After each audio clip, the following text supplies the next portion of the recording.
Hey everyone, welcome to this short video. If you watched my last video, you know I'll talk about I talked about do's and don'ts of writing headlines. Now what we're going to do is actually talk about 5 different proven headlines that have shown to get better conversions. Um, so let's get right into it. Okay. So first of all, as we can see here, on the right, we can see again what an ad looks like. The picture is, of course, the first thing that people see, so it is very important. We're going to have another video about that. But today we're going to again focus on headlines as well, because that's kind of where the next place where people look. So remember, the headlines should be not too long, so they don't extend over the limit here. So you don't have the ellipses, the 3 dots. And then if it's good enough, people might read your body text, for more detail, or they might even click the ad already. So first headline we're going to go over, number one, is more of the direct sales headline. Now, what that is pretty much a straight and simple, you know, whatever you want to offer, 20% off your bathroom remodel, as an example, right? You can also put an end date if there's enough room for whatever you're offering, right? It depends on the offer.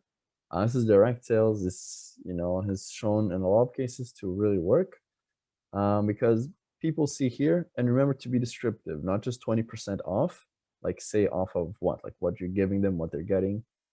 Um, and then they read more. It's like, oh, okay, that's interesting. If there's 20% off, maybe I should look into it, right? And that's like very straight to the point. It can get with a lot of people. Another one is a pain point technique. So in this one, we take something that, might be an issue. And with your business, if you've been there long enough, you know what problems you're solving for people. So you know what their pain points are, right? So for example, for windows and doors, one issue is that there's, heating, let's say, escapes because of poor insulation. So people's heating bills are high.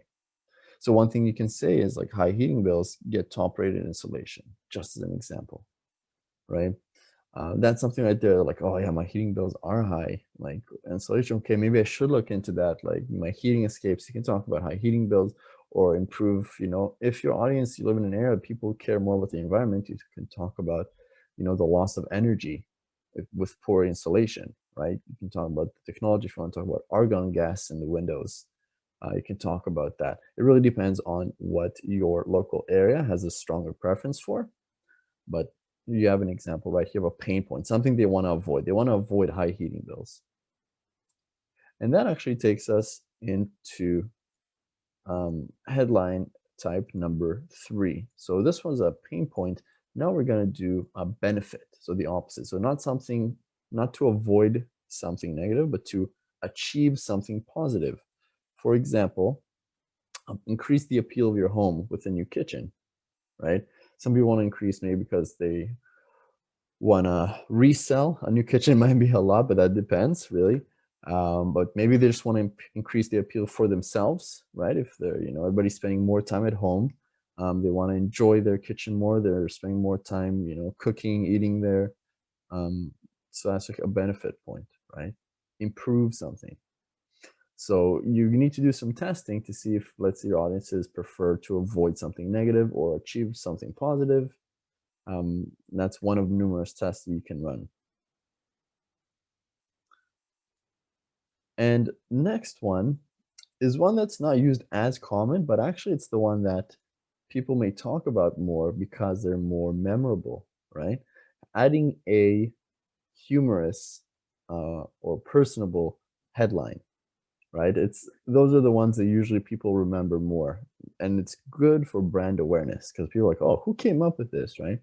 So just a small one that I've actually used before and has shown to prove pretty well is something like, for like exterior remodeling, for make your neighbors jealous, and then you obviously put a picture of a nice home or the part of the home in which they specialize in remodeling, let's say.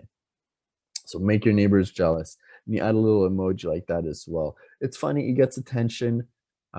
It's more of a top of funnel type of headline, but it's great. You put a few of those out, those out, it really shows your brand is more personable. So I do like to use that as well. Sometimes at least test it out a bit. And the final one that I want to show is what's called more of a native headline. Native meaning that it's not necessarily written like an ad, it's written more like an article that they may see. Now, recall that whenever you post an ad, it's still going to say sponsored, right? But when people look at it, it'll feel more calming for them to see it as something that, it's like they're reading to learn something maybe, right? So one thing you can do, let's say if we take Boston, for example, how Bostonians have been reducing their heating bills. That's kind of going back to the previous example of the pain point, right? So you can combine here. But what we're doing here, we're actually also a little bonus. We're also including what's called a call out. So a call out, I mentioned Bostonians here, but you can do this for whichever area you're targeting, and that's to make it more, hyper focused on them. Like, oh wait, I'm in Boston, right? So maybe this really applies to me, right? So you're using call outs, and it's written like, like an article, like, oh, how have people been reducing their heating bills, right? So it's a good way to get them. And then usually if you take them to a landing page, the landing page should also involve some info there, really, maybe some statistics. And you can say like, oh, people have been reducing their heating bills by, 20% by doing this. So that's a good one to use as well because people don't expect as much to be an ad. They maybe can see to learn something, and it can show you're maybe more knowledgeable as well. And it also kind of gives a sense of social proof. And so a native headline, a headline that's written more like an article, just the headline though, um, is also a good one to grab attention, to get people to click and to learn more about your business. So these are the five. Now, before you go, something really quick. July 8th, 2 p.m. EST, I'm having a webinar about 8 questions you should ask to maximize conversions. And we've kind of seen a glimpse of what I'm going to be talking about in this video. So if you're interested in learning more and get a full idea of how to come up with these kinds of headlines with these styles, be sure to tune in. The link to register will be in this post.